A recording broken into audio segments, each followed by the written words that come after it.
Spring is in the air, and so, of course, is pollen. It is that time of year again when allergies can make life miserable for some of us. And because so many people do suffer from allergies, it's no wonder that millions of over-the-counter allergy eye products are now sold each year. You got to wonder, though, does this stuff actually work? Here to discuss some of the common eye allergies and the kind of relief that are available for us, Dr. Brent.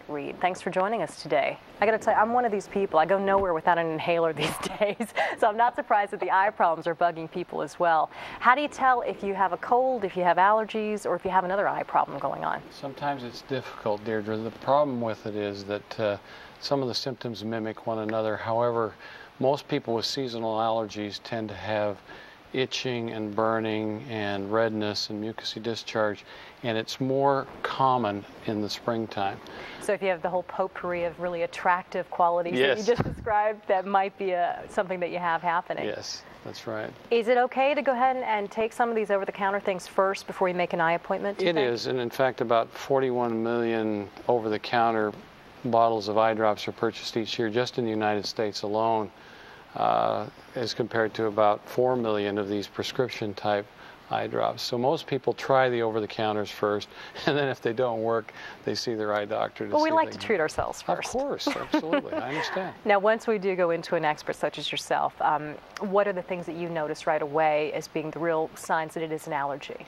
Well, some of it's really difficult to tell, and I think we have a graphic that Ruben will show. It's actually there's a fair amount of swelling and redness that you can see on a slit lamp examination that indicates that there are a number of these.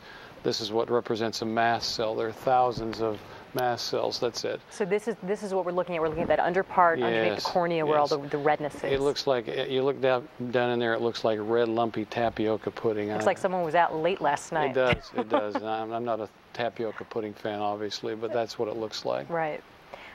We have a second picture as well. It's slightly closer, and is it more of what we're talking about? Yeah, it is. That's actually showing that there's actually enough irritation to cause some staining of the tissue, of the white tissue down below.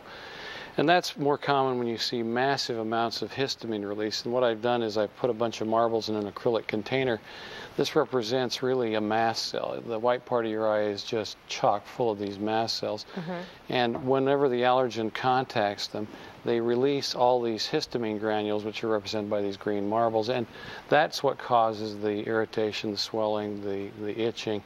And if you rub your eye, you break these down. So it's better to put a refrigerated artificial tear in than it is to rub your eye. Do the over-the-counter things like Claritin now, or even prescription like Allegra, do they have an impact on the eye? They do, although it's minimal. And the reason is that a lot of these drugs don't get to the white part of the eye as well as they do to your nose and throat.